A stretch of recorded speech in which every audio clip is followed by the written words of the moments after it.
Hola, hola, ¿me escuchan?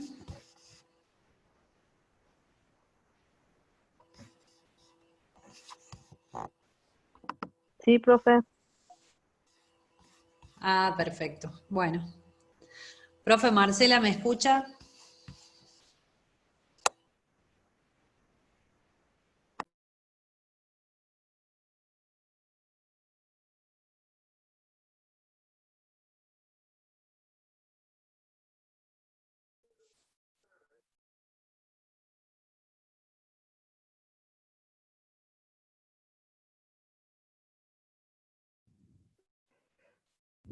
Hola, Erika, ¿me escuchás ahora? Hola, hola, sí, sí, ahí Bien, escucho y ya me bien. escuchan, me Sí, contestaron los acabo de entrar. alumnos. Sí, bien. Entonces, espérenme un segundito que pongo nuevamente las diapo y empezamos la clase.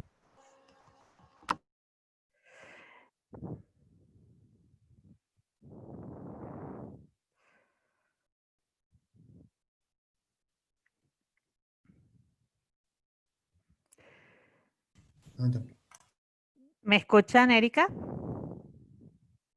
Sí, perfecto. Bueno, vamos a comenzar entonces con la clase, chicos. En esta clase vamos a comenzar con el metabolismo de aminoácidos. Se llama primera parte porque en realidad vamos a continuar con esto después del receso de julio.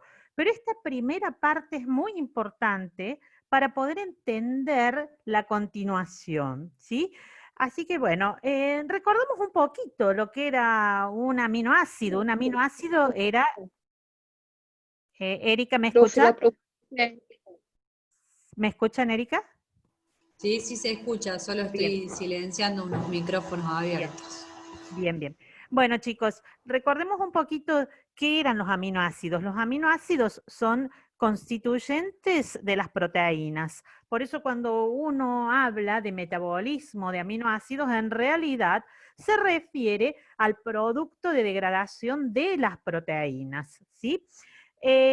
Recordemos entonces un poquito lo que era un aminoácido. Fíjense, em, un segundito que voy a poner el puntero.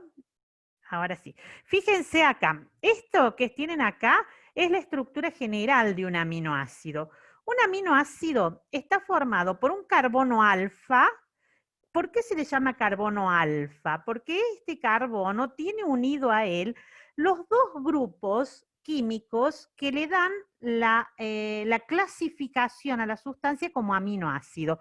Es decir, el carbono alfa tiene unido a él el grupo amino, característico de los aminoácidos, y el grupo carboxilo o grupo ácido.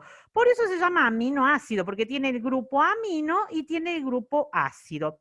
Todos los aminoácidos tienen el carbono alfa unido a él, el grupo amino y el grupo carboxilo. Además, todos los aminoácidos tienen una cadena lateral, ¿sí?, que identifica a cada aminoácido. Es decir, la valina va a tener una cadena lateral diferente a la alanina va a ser diferente a la glicina. Entonces, los aminoácidos se diferencian en su cadena lateral.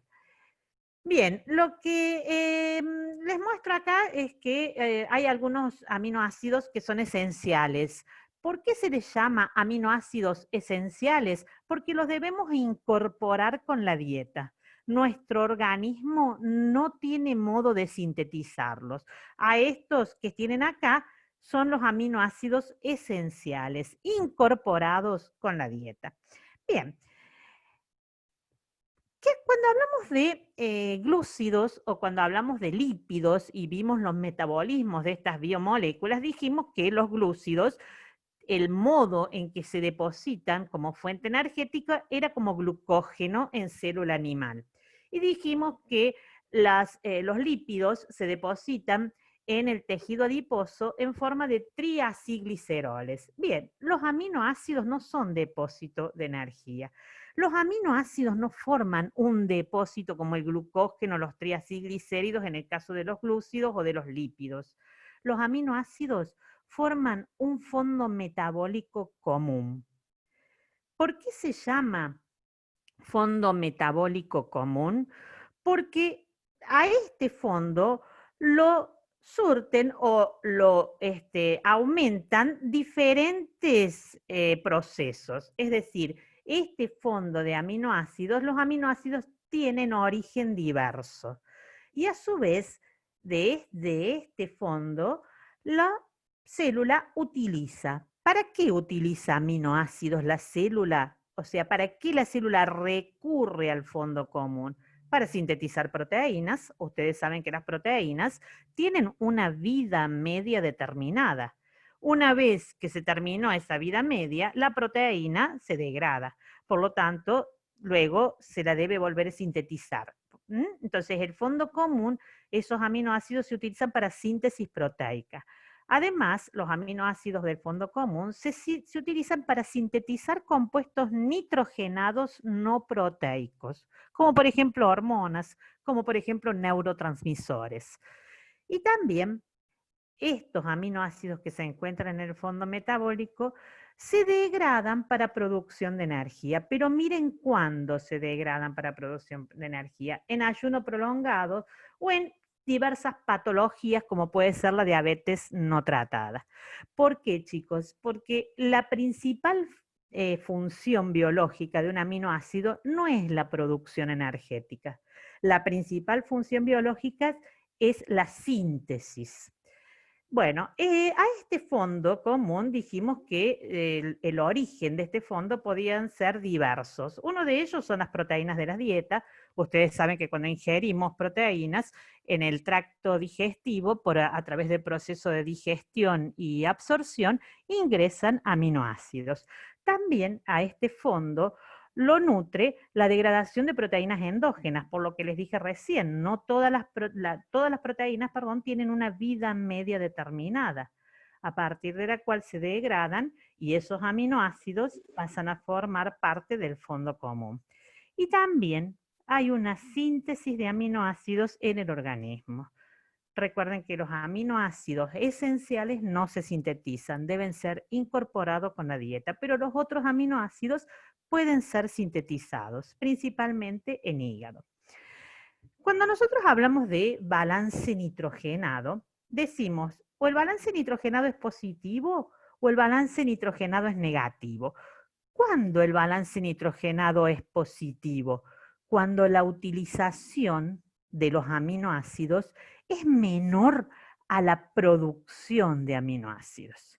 Eso es un balance nitrogenado positivo, cuando la utilización es menor que la producción. Ahora, un balance nitrogenado es negativo cuando la utilización es mayor que la cantidad de aminoácidos que hay en el pool, por decirlo así, o cuando la utilización supera la producción de cualquier tipo de aminoácidos.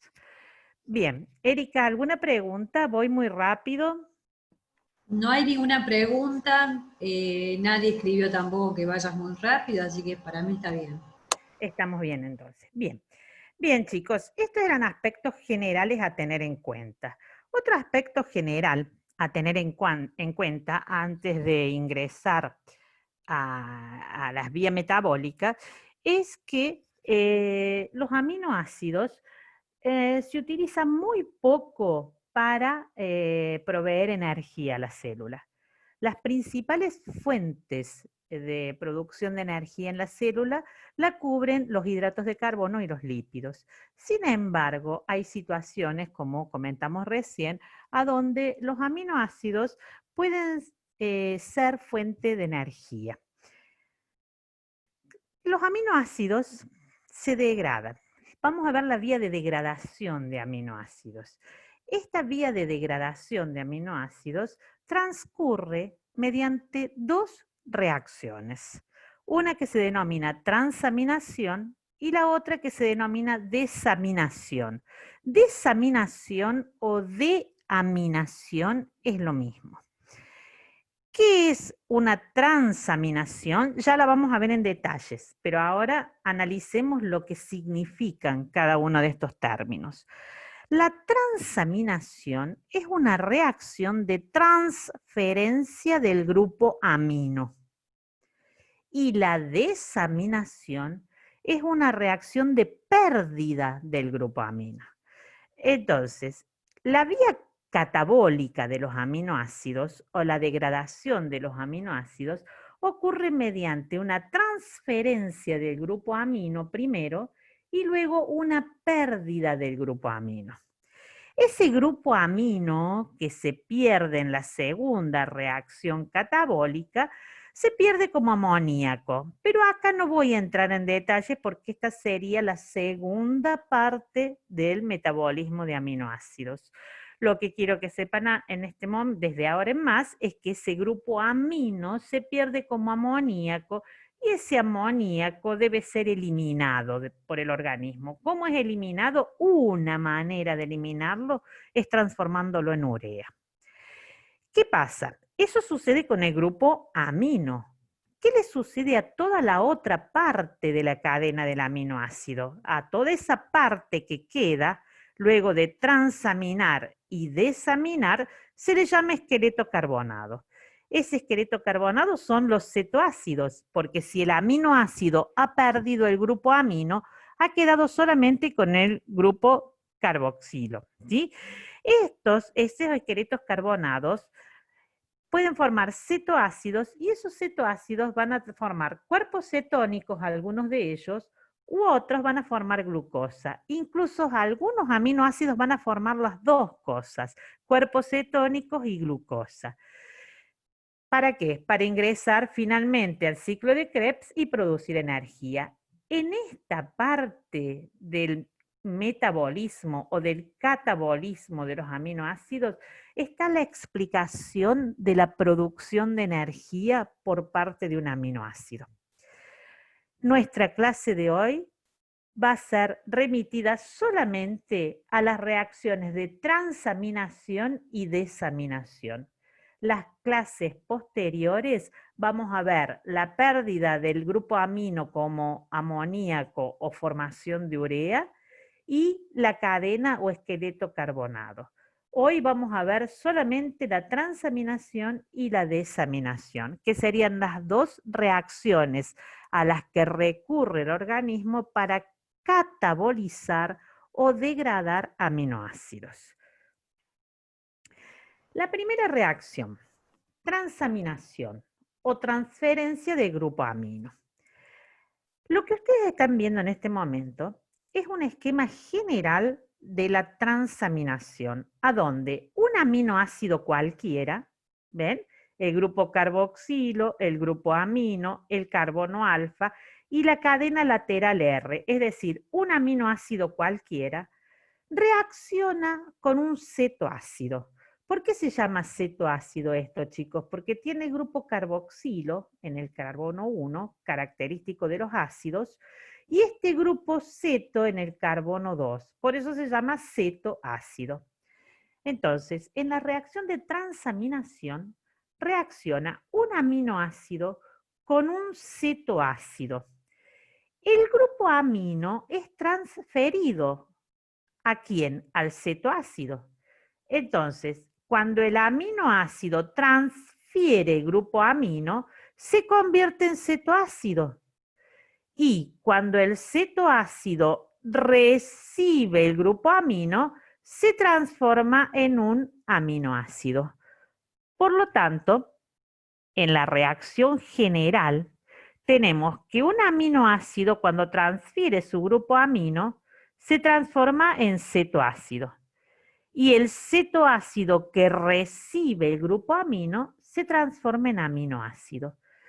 Esta es una reacción de transaminación catalizada por enzimas que corresponden al grupo de las aminotransferasas o transaminasas. Así se le llama a las enzimas que catalizan las transaminaciones. Aminotransferasas, porque transfieren el grupo amino, o transaminasas. Estas enzimas tienen la particularidad de catalizar la reacción en presencia de el piridoxal fosfato. Es decir, el piridoxal fosfato actúa como coenzima necesaria de las aminotransferasas. El piridoxal fosfato tiene un mecanismo de acción un poco complejo dentro de la reacción de transaminación. A mí lo único que me interesa, o a nosotros lo único que nos interesa es que ustedes entiendan que el piridoxal fosfato tiene una participación activa, porque el piridoxal fosfato es el que recibe el grupo amina transferido por el primer aminoácido para transformarse en piridoxamina fosfato. Y la piridoxamina fosfato transfiere el grupo amina al cetoácido y se vuelve a transformar en piridoxal fosfato. Es decir, lo que les estoy mostrando acá abajo es la participación activa del piridoxal fosfato en una reacción de transaminación. El piridoxal fosfato recibe el grupo amino y se desliga de él. Por eso la reacción es de tipo reversible, ¿sí? Acá está recibiendo el grupo amino y se forma piridoxamina. Luego la piridoxamina cede el grupo amino al segundo sustrato, que es el cetoácido, para transformarse nuevamente en piridoxal fosfato. ¿Alguna pregunta, Erika? ¿Se entendió eso? Sí, sí, sí. ¿Ninguna? Bueno. Preguntan qué finalidad tiene la transaminación. Bueno, la Si es para finalidad de... sintetizar aminoácidos no esenciales, perdón, así Está sería bien, toda la pregunta. bien. En realidad, las reacciones de transaminación se considera la primera reacción de la vía catabólica de un aminoácido, pero como bien están observando ustedes, además de transferirse un grupo amino, se está sintetizando otro aminoácido. Por eso decimos que esta reacción, si bien es la primera reacción de la vía catabólica de un aminoácido, sirve para sintetizar aminoácidos. ¿A dónde? Este cetoácido que era sustrato se ha transformado en un aminoácido, pero los aminoácidos esenciales no se sintetizan en el organismo. Los aminoácidos esenciales deben ingresar con la dieta. Hay otro grupo de aminoácidos que se les llama semiesenciales, que ya lo vamos a ver en las próximas clases, particularmente la tirosina. Es un aminoácido semiesencial porque proviene de la fenilalanina y la que es esencial es la fenilalanina, ¿sí? Los aminoácidos esenciales no son sintetizados en el organismo. ¿Está respondida la pregunta, Erika? Sí, sí, excelente. Sí, bien. Bueno, chicos, entonces, lo que nos tiene que quedar claro de la primera reacción catabólica de un aminoácido es que es catalizada por una transaminasa. La transaminasa requiere como coenzima el piridoxal fosfato. El piridoxal fosfato tiene una participación activa en la reacción. Y en esta reacción de transaminación, el aminoácido que transamina, es decir, que transfiere el grupo amino, se convierte en cetoácido. Y el cetoácido que recibe el grupo amino se convierte en aminoácido. Bien, vamos ahora a ejemplos concretos de enzimas transaminasas. Y ustedes ya las vieron cuando analizamos enzimas séricas. Una de las transaminasas se le denomina GPT en la clínica, ¿sí? La GPT, denominada así porque es la glutámico pirúvico transaminasa, o bien alanina aminotransferasa. Esta enzima, alanina aminotransferasa, cataliza la transferencia del grupo amino de la alanina, por eso se llama alanina, aminotransferasa. Cataliza la transferencia del grupo amino de la alanina a un cetoácido. El cetoácido es el alfa-cetoglutarato. Cuando la alanina transfiere su grupo amina, se transforma en piruvato, otro cetoácido. ¿sí? Por eso decimos que el piruvato es un cetoácido derivado de la transaminación de la alanina, porque cuando la alanina transfiere o pierde este grupo, ¿sí? Se transforma en piruvato. El alfa-cetoglutarato, que es el cetoácido que ha recibido el grupo amino de la alanina, se transforma en glutamato, un aminoácido. ¿Lo ven? Es un aminoácido porque tiene el grupo carboxilo, el grupo amino, unido al carbono alfa.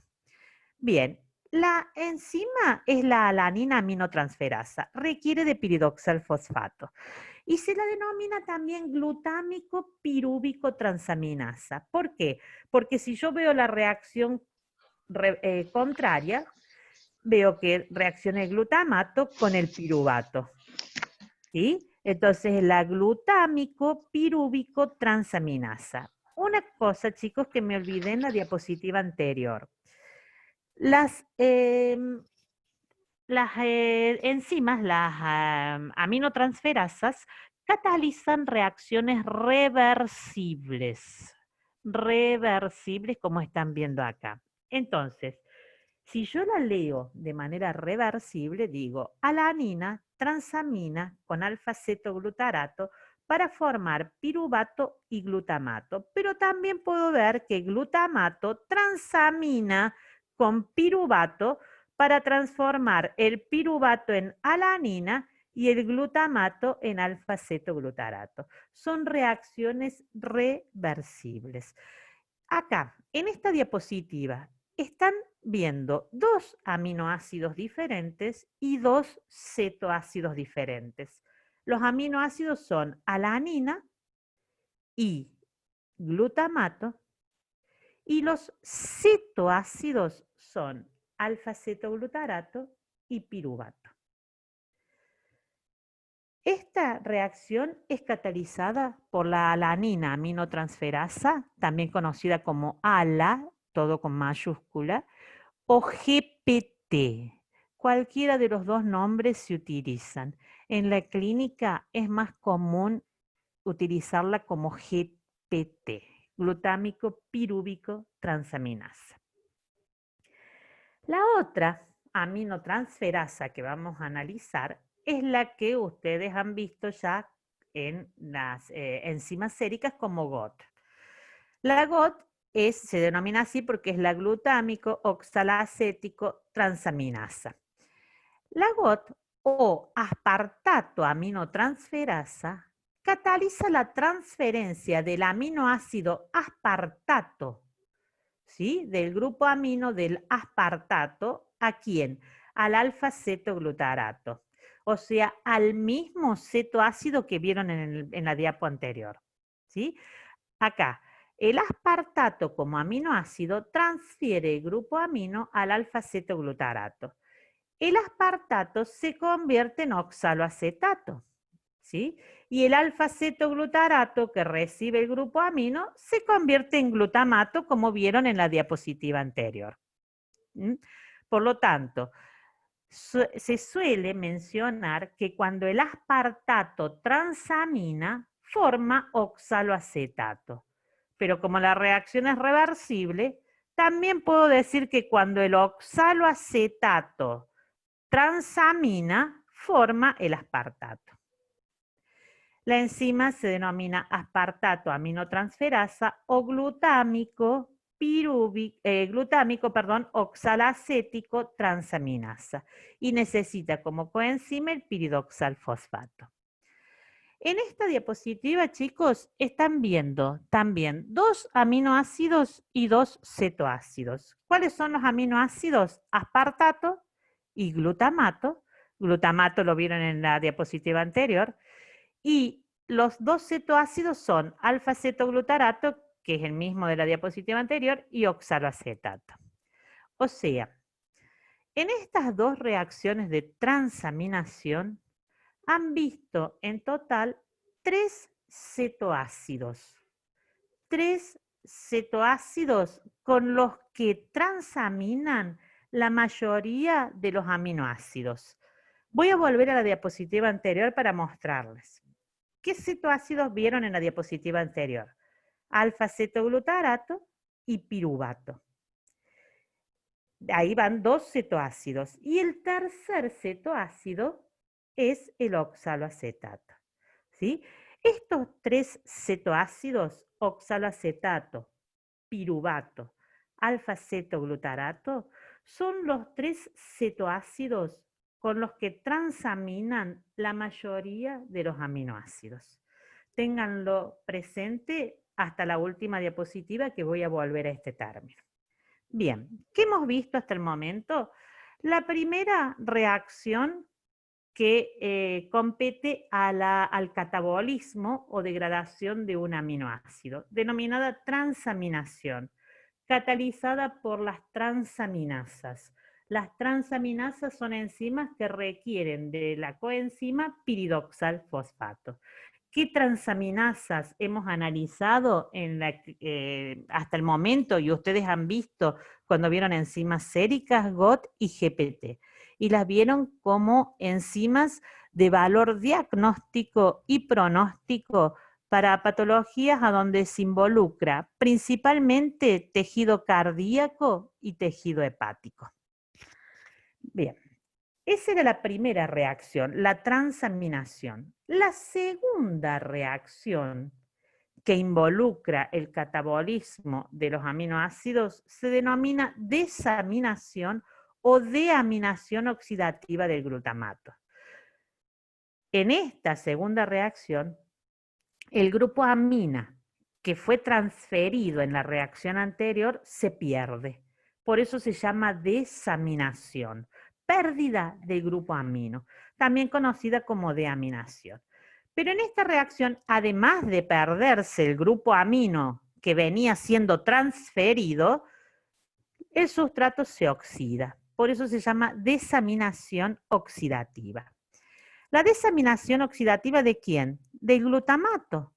¿Por qué del glutamato? Y porque habíamos visto que el aminoácido formado en las 2 transaminaciones anteriores era el glutamato. ¿Sí? El glutamato, ya se los voy a mostrar en la diapositiva siguiente, es el aminoácido producido por la mayoría de las transaminaciones. Recuerden que en química yo no puedo decir todo es blanco o todo es negro. Me tengo que remitir siempre a la generalidad. Entonces, la mayoría de los aminoácidos, cuando transaminan, generan glutamato.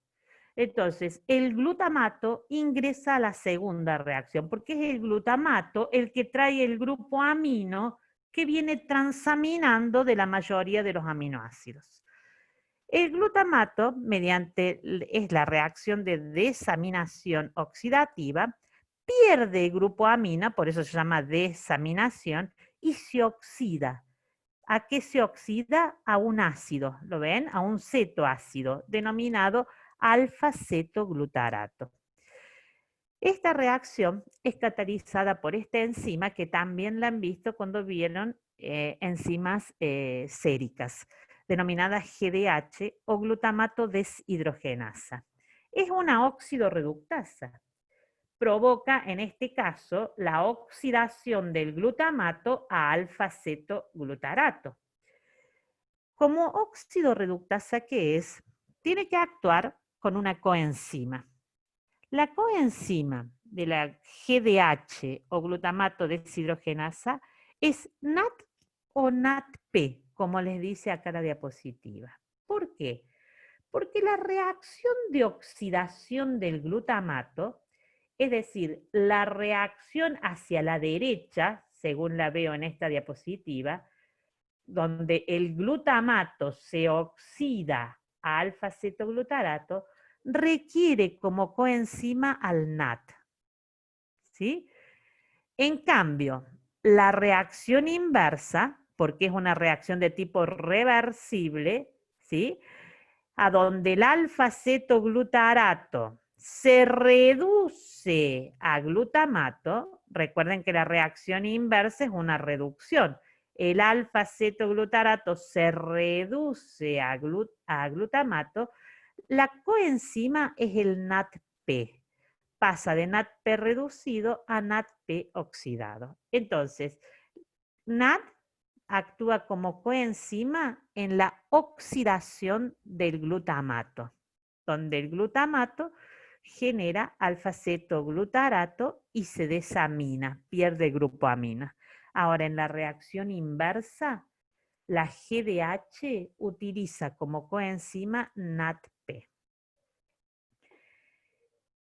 ¿Alguna pregunta, Erika, hasta el momento? No hay ninguna pregunta por ahora. Bueno, ¿fue clara esta última reacción? Sí, sí, sí. Bueno, Chicos, ¿hay alguna duda? ¿se Están escucha bien? bastante, sí, perfecto, están Bueno, bastante callados por el chat. bueno, supongo que después me van a preguntar. Ahora Entonces, chicos, esta reacción catalizada por la GDH es una reacción de tipo reversible, con la siguiente salvedad. La reacción a donde el glutamato se oxida a alfa-cetoglutarato es catalizada por la GDH NAT dependiente. En cambio, la reacción inversa, a donde el alfa-cetoglutarato se reduce a glutamato, es catalizada por el NADP. Esa es la diferencia. Ahora bien, miren lo siguiente. En esta reacción se pierde el grupo amino, por eso se llama deaminación o desaminación. Oxidativa porque el sustrato se oxida. El grupo amino que se pierde como amoníaco. Sin embargo, el amoníaco en nuestro organismo, el 99% del amoníaco que se encuentra en los líquidos biológicos se transforma en catión amonio. ¿Sí? Entonces, el amoníaco, producto de la desaminación o pérdida del grupo amino de un aminoácido, al pH de nuestros sistemas biológicos, al pH del organismo, se transforma en catión amonio. Entonces, de ahora en más, no lo van a ver como amoníaco a la pérdida de grupo amino, sino que lo van a ver como catión amonio. En las próximas clases vamos a ver de qué manera el organismo se desembaraza del catión amonio, porque el catión amonio es tóxico.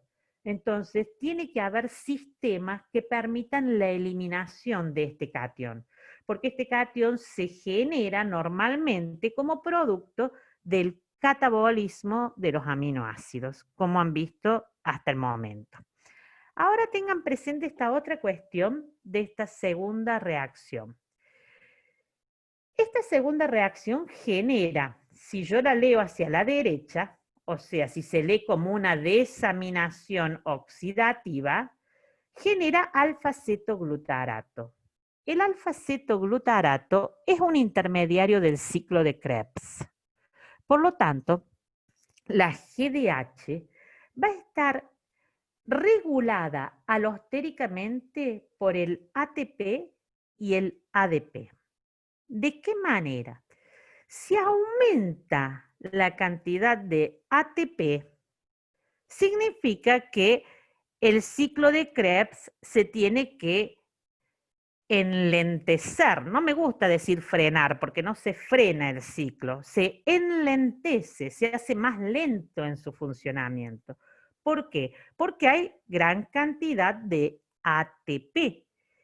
Y la función biológica del ciclo de Krebs es generar ATP. Entonces, si hay un aumento de ATP, el ciclo de Krebs se enlentece.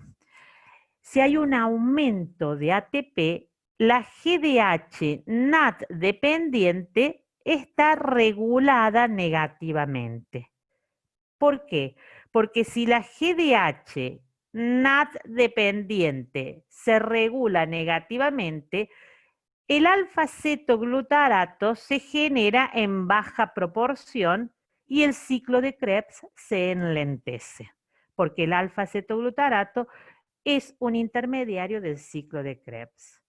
Veamos el proceso opuesto. Cuando hay disminución de ATP.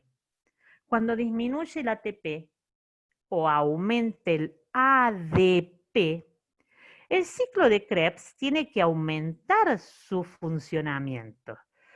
Una manera de aumentar el funcionamiento del ciclo de Krebs es aumentando sustratos que forman parte de él. Por lo tanto, cuando hay un aumento de ADP, la GDH NAT dependiente va a estar regulada positivamente para que se produzca más cantidad de alfa-cetoglutarato y este alfa-cetoglutarato pueda alimentar o ingresar al ciclo de Krebs. ¿Sí? Bien. Y en esta última diapositiva está lo que yo les dije hace un ratito en las diapositivas anteriores. La mayoría de los aminoácidos transaminan con 3 cetoácidos. ¿Cuáles son esos 3 cetoácidos? Piruvato, oxaloacetato o alfa-cetoglutarato. Los aminoácidos que transaminan con piruvato van a transformar el piruvato ¿en qué aminoácidos? En alanina. ¿Sí? Entonces, en toda reacción de transaminación de cualquier aminoácido con piruvato, el piruvato se transforma en alanina. En cualquier reacción de transaminación de un aminoácido con oxaloacetato como cetoácido, va a transformar ese oxaloacetato en aspartato. A su vez, alanina y aspartato transaminan con alfa-cetoglutarato. Esto ya lo vimos ¿a dónde? Cuando vimos la reacción de transaminación catalizada por GPT y esta la reacción catalizada por GOT. ¿Sí? Entonces, alanina y aspartato van a transaminar ¿con quién? Con alfa-cetoglutarato. ¿Para qué? Para formar glutamato. Entonces, ¿qué les estoy mostrando en esta diapositiva? Les estoy mostrando que cualquier aminoácido que transamine con los 3 cetoácidos, con estos 3 cetoácidos, van a generar finalmente glutamato como aminoácido. ¿A partir de quién? De los cetoácidos, ¿sí? Y el glutamato tiene que ingresar a la segunda reacción. ¿Qué segunda reacción? Desaminación oxidativa. Por eso la filmina o la diapo que tienen se titula La significancia de la deaminación oxidativa del glutamato. O sea, ¿qué importancia tiene la segunda reacción de la vía catabólica de los aminoácidos? Que todos los aminoácidos, o la gran mayoría de ellos, cuando transaminan con los 3 cetoácidos disponibles, forman finalmente glutamato. Y el glutamato es el que lleva el grupo amino que se ha transferido en la mayoría de los aminoácidos. Por lo tanto, el glutamato tiene que ingresar a la segunda reacción, perder el grupo amino por desaminación oxidativa y formar alfa-cetoglutarato. Ese grupo amino lo pierde en forma de ¿qué? De amoníaco. El amoníaco se transforma en catión amonio que pasa a circulación portal y en las clases siguientes vamos a ver de qué manera se elimina el amonio porque el catión amonio es tóxico para nuestro organismo. Bien, Erika, Sí, ¿preguntas? no hay ninguna pregunta. Bueno, entonces chicos, esta es la primera parte del catabolismo de aminoácidos. Recuerden que son 2 reacciones y que está bien decir que además de ser una vía catabólica, es una vía anabólica, porque el cetoácido con el que transamina el aminoácido se transforma en aminoácido. Entonces, no solo es una vía que cataboliza a los aminoácidos, sino que también permite la síntesis de aminoácidos. Bien, yo terminé con esto, Erika, salgo así, compartí vos. Bueno, perfecto.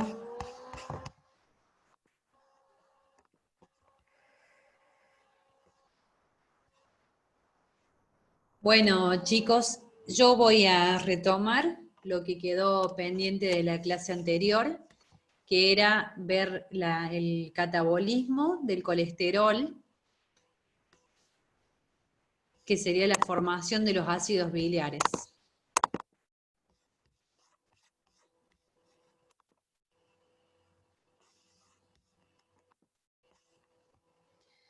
Bueno, si recuerdan la clase pasada, habíamos visto cómo se formaba este compuesto que era el colesterol, lo que era su biosíntesis. Si se acuerdan, les mencioné que lo que se terminaba formando era un anillo. Ese anillo tiene 17 carbonos y se lo conoce como ciclo pentano perhidrofenantreno. Fíjense en que nosotros tenemos las enzimas necesarias para poder formar el anillo de colesterol, pero no poseemos las enzimas para poder degradarlo.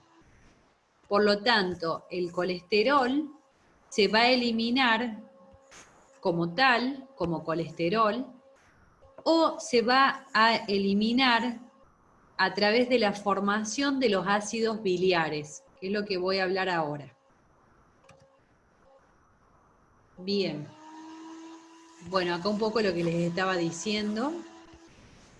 Los ácidos biliares son sustancias que se van a estar formando en tejido hepático. Del tejido hepático se van a almacenar en lo que es la vesícula biliar. Y si se acuerdan, cuando hablamos de digestión y absorción, sobre todo en la parte de lípidos, mencionamos cuál era la función de estos ácidos biliares.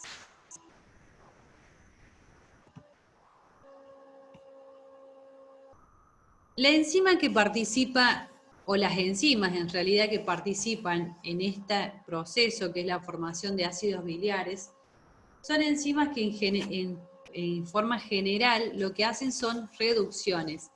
Para eso participa el NAD-fosfato, que como siempre digo que está en estado reducido y pasa a estar en estado oxidado. Por lo tanto, vamos a ver que el colesterol va a ser una molécula que va a sufrir reducciones. La enzima más importante en lo que es la formación de ácidos biliares es la que ustedes ven acá, la 7-alfa hidroxilasa. ¿Por qué es la más importante? Porque es la enzima que tiene regulación. Muy fácil esta regulación porque la enzima es estimulada por el sustrato, que es el colesterol, es decir, el aumento del colesterol estimula la enzima, y esta enzima es inhibida por los productos finales en este caso, que son los ácidos biliares. Los ácidos biliares, en este caso los primarios, se lo conoce como ácido cólico y ácido queno-desoxicólico. Bien, bueno, solamente voy a entrar en detalle de lo más importante, porque acá en la primera reacción se va a formar un compuesto intermediario y luego una serie de reacciones que son varios pasos hasta llegar a la formación de los ácidos biliares primarios, como les dije, que era el ácido cólico y el ácido queno-desoxicólico. Y vuelvo a decir que la enzima más importante es la 7-alfa-hidroxilasa. Bien, ¿qué le va a pasar a estos ácidos biliares, que ya como el nombre lo dice, tienen un comportamiento ácido? Y yo les acabo de mencionar que los ácidos biliares se almacenan en la vesícula biliar. Si se acuerdan, de nuevo vuelvo a decir, de la parte de digestión y absorción, la vesícula biliar tenían un pH alcalino. Por lo tanto, vamos a ver que esos ácidos en pH alcalino forman las famosas sales. es una terminología que se usa porque justamente un ácido con una base forman sales, que es el nombre común con el que se las suele escuchar nombrar. Bien, bueno, se pueden conjugar con la glicina y con la taurina, que es el compuesto que se observa acá, que es el ácido glicocólico y el ácido taurocólico. Se conjugan, en este caso, con glicina o con taurina.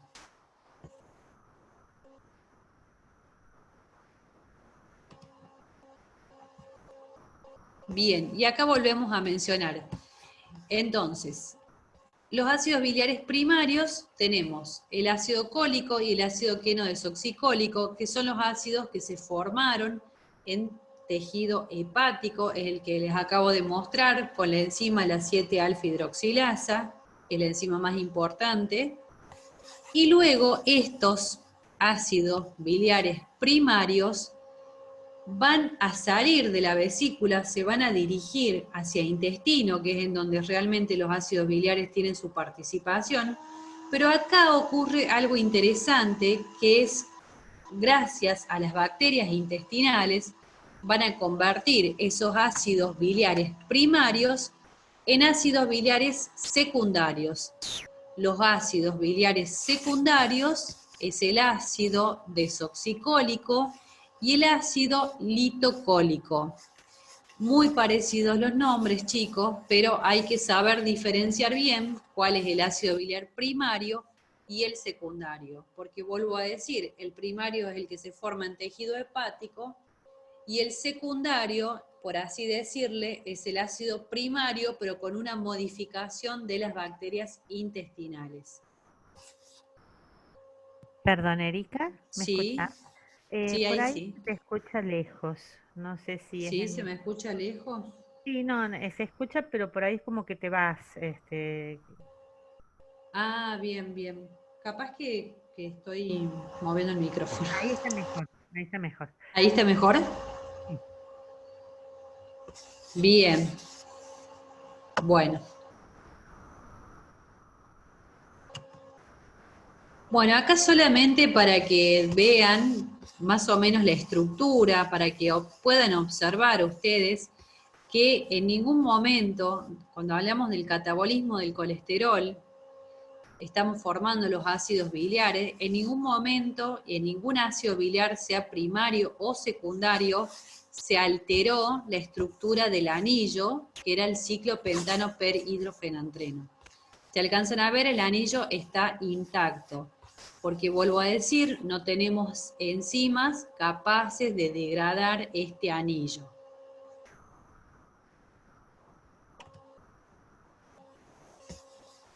¿Cuál es el destino de los ácidos biliares? Bueno, un 15% va a ser excretado por las heces, otro porcentaje es reabsorbido de forma pasiva a nivel del intestino, y el otro 70% es absorbido pero también de forma activa.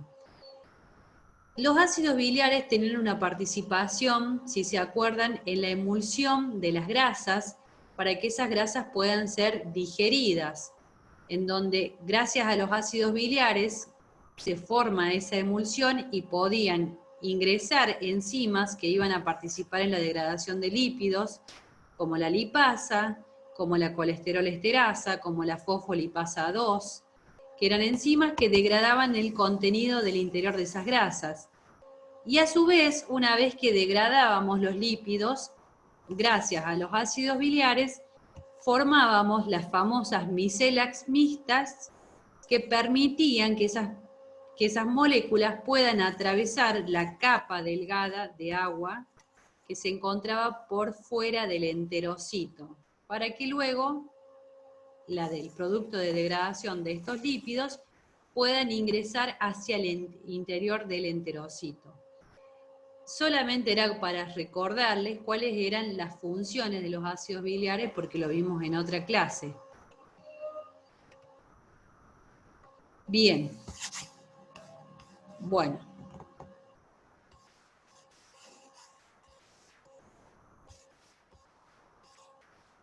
Esto es más o menos lo que acabo de decir, así que les va a quedar como la diapo. ¿Hay alguna pregunta, profe, de esto? No, Eri, no han hecho ninguna pregunta. ¿Me escuchas bien? Sí. Sí, Sí, sí, no hay preguntas. ¿se entendió bien? Sí, se entendió bien. Bien. Cambio de tema, entonces.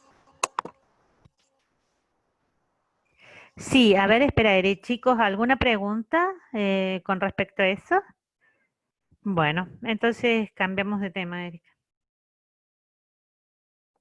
Perfecto, me voy a el otro tema que quedó pendiente, chicos, que es la formación de hormonas esteroideas, que también, por supuesto, que tiene que ver con el colesterol, porque si se acuerdan, cuando yo les mencioné el colesterol, les dije que era un precursor de hormonas esteroideas.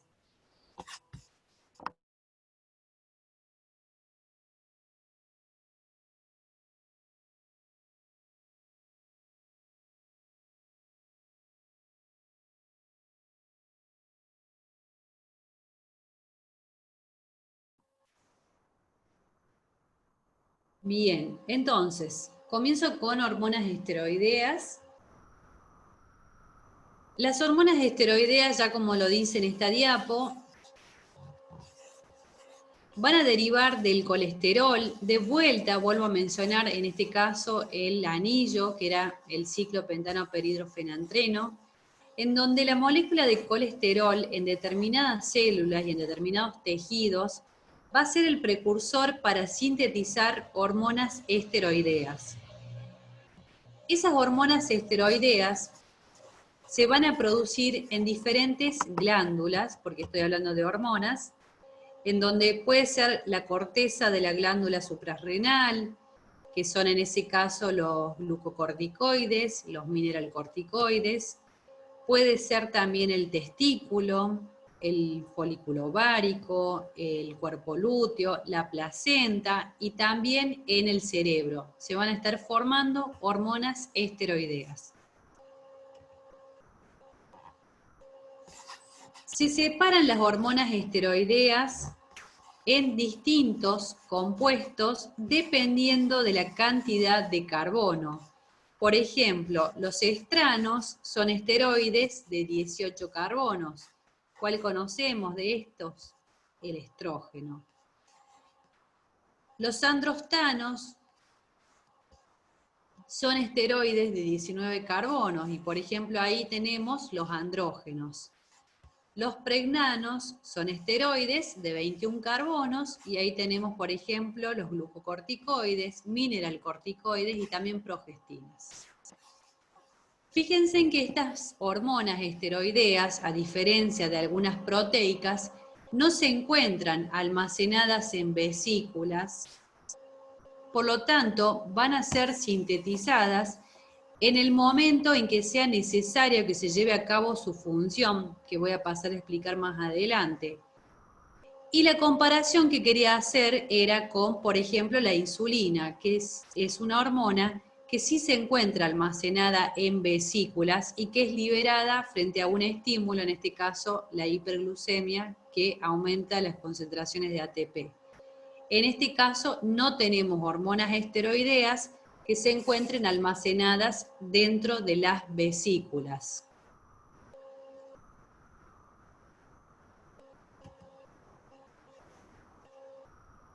El proceso de síntesis de las hormonas esteroideas se la conoce como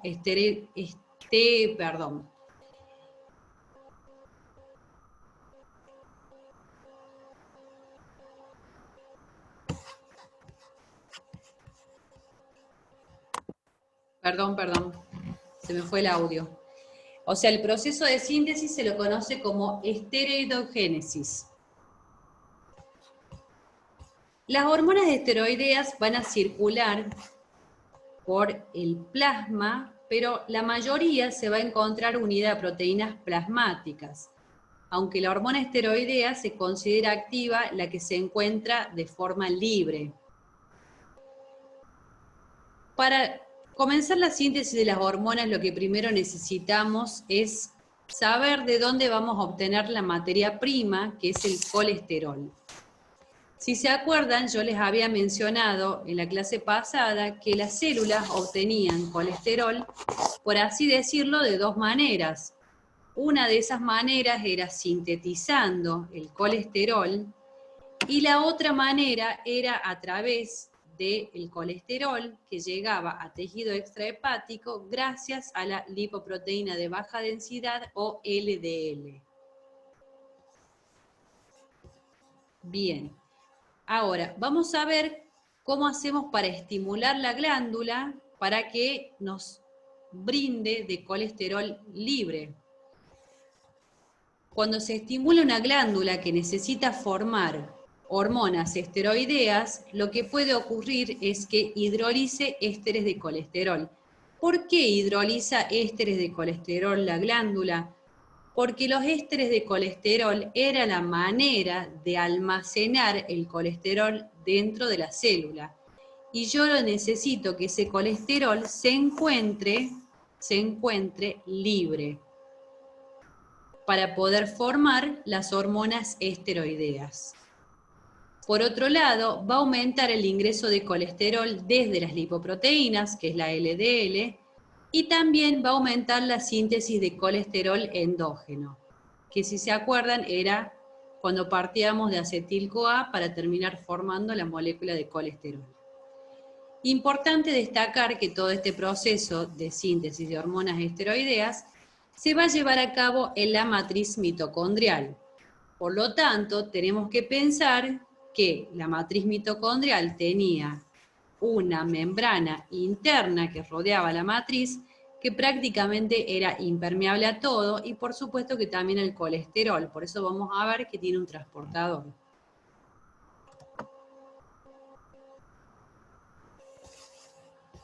Bien.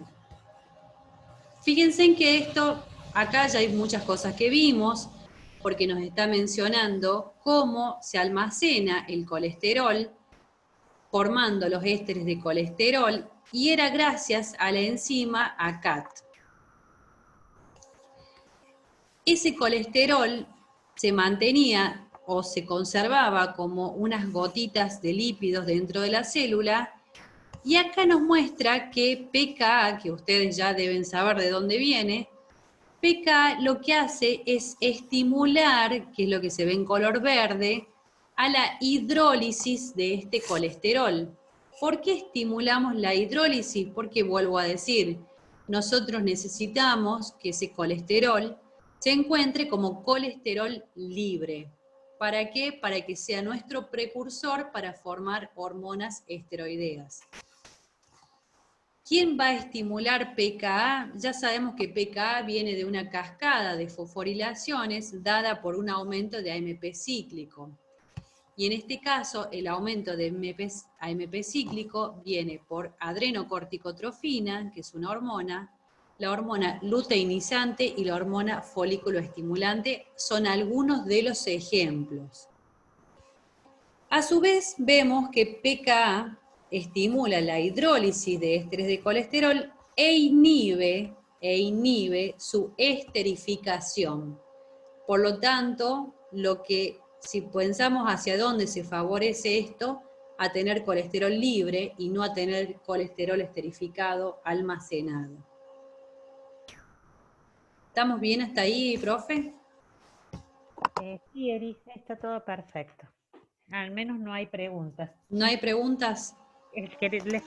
No hay preguntas por el momento. Y no sé, chicos, ¿quieren hacer alguna pregunta? No, Eri, al menos no hay preguntas y está bien, se entiende bien y vas lentamente. Bueno, seguimos entonces. Bien, comencemos entonces con lo que sería la formación de las hormonas esteroideas. Yo lo primero que necesito es que el colesterol ingrese hacia la matriz mitocondrial. Fíjense en que acá nos muestra, para ubicarlos, la molécula del colesterol, la membrana externa de la mitocondria, y acá nos habla de un complejo que es colesterol SCP. Como siempre, estas siglas suenan raro, pero son siglas que se encuentran en inglés, por eso el nombre, y se la conoce como proteína transportadora de esteroles. Ya el nombre nos está anticipando de qué es lo que va a hacer esta proteína. Va a permitir el ingreso del colesterol hacia el espacio intermembrana, que sería entre la membrana externa y la membrana interna. Pero yo necesito que el colesterol llegue a la matriz mitocondrial, por lo tanto vamos a necesitar de la participación de otra proteína, que es una familia de proteínas que se la conoce como proteína STAR, que acá tienen el nombre, que inclusive, fíjense en que es el paso limitante para la formación de hormonas esteroideas, porque es justamente la proteína que va a permitir el ingreso de colesterol hacia la matriz mitocondrial. ¿Y en qué situación permite que el colesterol ingrese a la matriz mitocondrial? Cuando esa familia de proteínas STAR se encuentran fosforiladas por aumento de pKa, que es lo que recién les mencioné. ¿Cuándo aumenta pKa? Por estímulo de adrenocorticotrofina, de hormona folículo estimulante o de hormona luteinizante.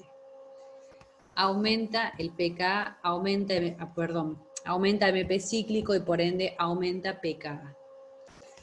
Bien, una vez entonces que este colesterol se encuentra adentro de la mitocondria, para hablar más correctamente, en la matriz mitocondrial, va a sufrir una serie de reacciones que se llevan a cabo por una enzima de las familias del citocromo P450.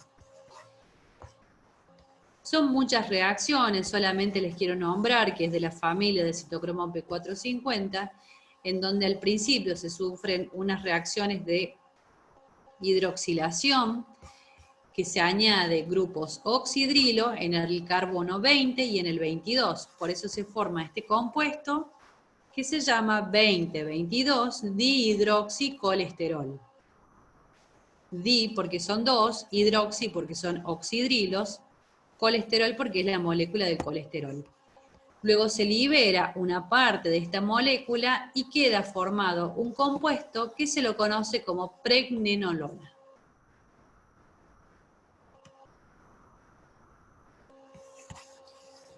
Si vemos acá, bien, teníamos entonces la molécula de colesterol, tenemos la pregnenolona, que va a salir de la mitocondria, y esta parte no necesita, como aclara ahí la diapositiva, no es la parte crítica, la que salga la pregnenolona y se dirija hacia el retículo endoplasmático. Porque por supuesto, chicos, que la formación de hormonas esteroideas lleva muchos pasos más que solamente les voy a mostrar, porque no es importante saber cada uno de esos nombres de esas enzimas. Si vemos acá, tenemos la molécula de colesterol y tenemos acá la pregnenolona, que la pregnenolona vendría a ser como el precursor siguiente del colesterol, que sirve para formar todas las hormonas esteroideas que se alcanzan a ver acá con colores. Por ejemplo, la testosterona, el estradiol, el cortisol, la aldosterona y la progesterona. En el medio de todas estas estructuras que se ven acá, fíjense en que es importante destacar que el anillo siempre se mantiene. Hay muchas reacciones aparte, pero que dada esta clase, no tienen mucha importancia por ahora. Solamente mostrarles que el colesterol es el precursor, el compuesto intermediario y común a todas las hormonas es la pregnenolona, y luego a partir de allí se van a formar todas las hormonas esteroideas, testosterona, cortisol, progesterona, aldosterona y estradiol. Bien. Acá solamente para mostrarles un ejemplo de más o menos, un ejemplo chicos, porque podría ser otro, de cómo se lleva a cabo el estímulo de esta hormona que es la adrenocorticotrofina, que si alcanzan a ver, actúa sobre un receptor que ustedes ya lo conocen. Porque si alcanzan a ver, acá tenemos GS, por lo tanto estamos hablando de una proteína G. Que la proteína G, si se acuerdan, estimulaba a la enzima adenilato ciclasa para que forme AMP cíclico a partir de ATP. Ese AMP cíclico estimulaba proteína quinasa A, y esto, que recién lo vimos, la proteína quinasa A, favorecía que el colesterol se encuentre como colesterol libre. Por lo tanto, lo que favorecía era la hidrólisis de colesterol. Una vez que formamos este colesterol libre, teníamos que atravesar membrana mitocondrial externa, gracias al transportador, y luego, gracias a la familia de las proteínas STAR, que también tenían que estar fosforiladas por la presencia de proteína quinasa A, permitir que este colesterol se dirija hacia la matriz mitocondrial, formar la pregnenolona, después de colesterol pregnenolona, que sale, en realidad sale y vuelven a ingresar las hormonas esteroideas. Hay como un tráfico entre la mitocondria y el retículo. Se forman unos compuestos intermediarios hasta llegar a la formación final de esta hormona esteroidea, que en este caso es el cortisol. En este caso, porque estoy hablando de adrenocorticotrofina, estimula la secreción de cortisol. Ese cortisol, una vez formado en mitocondria, va a salir de la célula. Por supuesto que se va a dirigir a donde tenga que llevar a cabo su mecanismo de acción, que ahora les voy a mostrar que tienen unos receptores especiales. ¿Dudas acá? Porque en este ejemplo es como que se entiende un poco todo. No hay preguntas, Erika. Y sí, tengan presente, chicos, este ejemplo porque está muy lindo en cuanto al mecanismo de acción de la ACTH sobre un receptor asociado a proteína GS. Sí, te dicen que está muy lindo el ejemplo. Gracias, Rodrigo. Bueno, nada, Eri. Seguimos. ¿Seguimos? Sí, por Bueno, favor. bien. Por último, y ojo acá, porque acá vienen muchas confusiones, les voy a comentar cuál es el mecanismo de acción de las hormonas esteroideas. Fíjense en que las hormonas esteroideas, como yo estoy hablando de que como molécula o desde el punto de vista químico podemos decir que se comportan como lípidos, no tienen problemas las hormonas esteroideas en atravesar membranas. Por lo tanto, si tienen la capacidad de atravesar membranas, vamos a pensar que sus receptores se van a encontrar dentro de las células. Por eso decimos que son receptores intracelulares. Bien, también las hormonas tiroideas tienen receptores intracelulares y algunas vitaminas. ¿Cómo se lleva a cabo el mecanismo de acción? Bueno, acá de nuevo un gráfico en donde tenemos lo que ven con la letra H, por supuesto que es la hormona, puede atravesar la bicapa de fosfolípidos, y esto que ven acá en color celeste son sus receptores intracelulares. Los receptores se encuentran unidos a unas proteínas que están bloqueando su sitio de acción, que son chaperonas. Esas proteínas chaperonas son desplazadas cuando ingresa la hormona y se forma un complejo que es la hormona, que es lo que vemos acá, con su receptor. ¿Qué es lo que van a hacer este complejo hormona-receptor? Se van a dirigir hacia el núcleo de la célula, atraviesan el núcleo gracias a los poros nucleares, y se van a alojar en alguna secuencia específica del ADN para llevar a cabo o estimular la transcripción. Por eso dicen que es una estimulación génica, porque al estimular la formación de ARN mensajero, que cuando hacemos transcripción, si se acuerdan, era el pasaje de ADN a ARN mensajero. Ese ARN mensajero va a salir del núcleo, se va a dirigir a los ribosomas y va a dar lugar a la formación de una proteína, que es lo que se visualiza acá al final, ¿no? Vuelvo a repetir. No, no hace falta, al menos no hay preguntas. ¿No hay Pero preguntas? sí, fíjense bien en este esquema, que es lo que siempre mencionamos, que hay enzimas o proteínas que pueden aumentar su síntesis a nivel génico o inducción génica. Este es un ejemplo. No, no hay preguntas, Erika. Bien.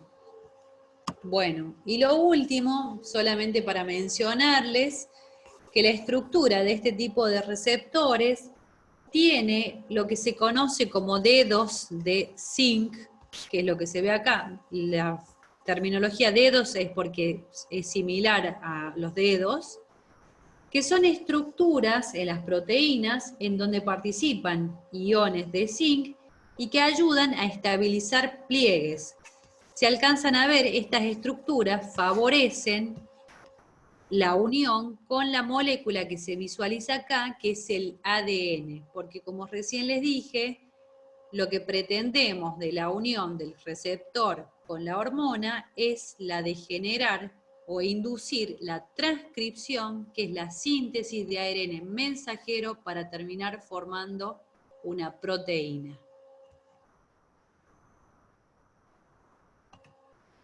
Bien. Bueno, si no hay preguntas, salgo. No, no hay preguntas, Erika. No sé, chicos, si alguna pregunta. Bien. Aparentemente no, Erika. Bueno, la próxima clase terminamos de ver, no, perdón, seguimos con el metabolismo de aminoácidos, que vamos a ver el transporte no tóxico y la excreción del grupo amino, o del grupo amonio, perdón.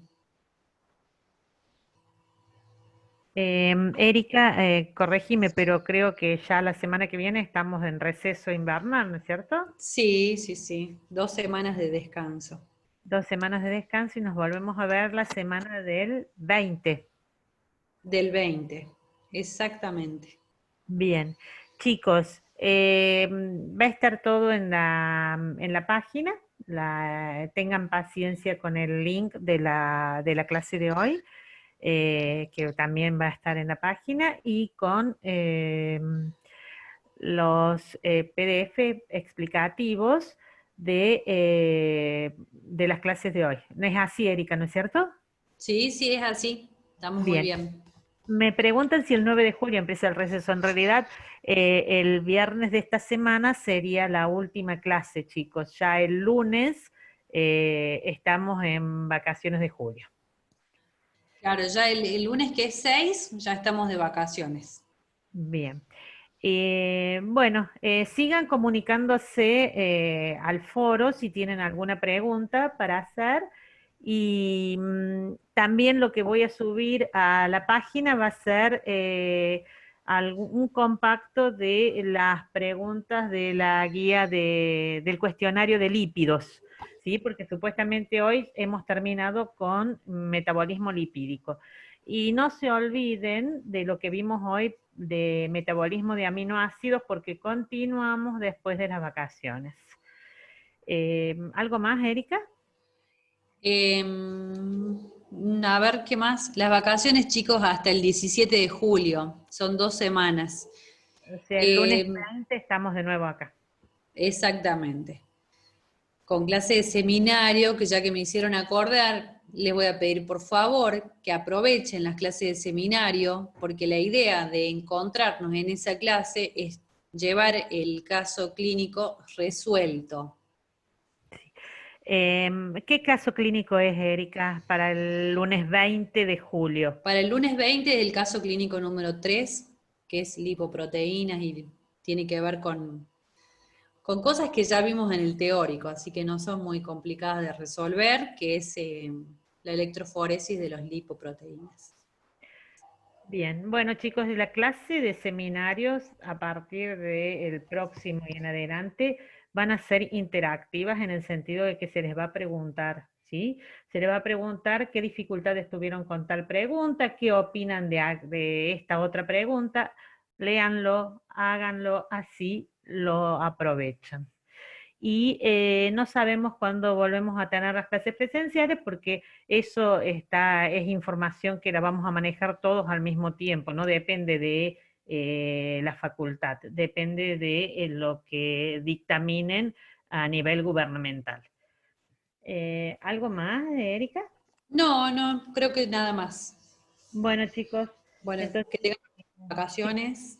exacto.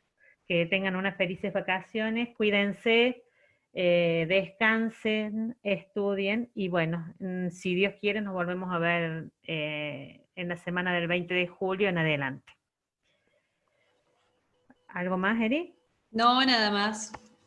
Bueno, Hasta chicos, la próxima clase, si Dios quiere. Nos vemos. nos vemos, chicos.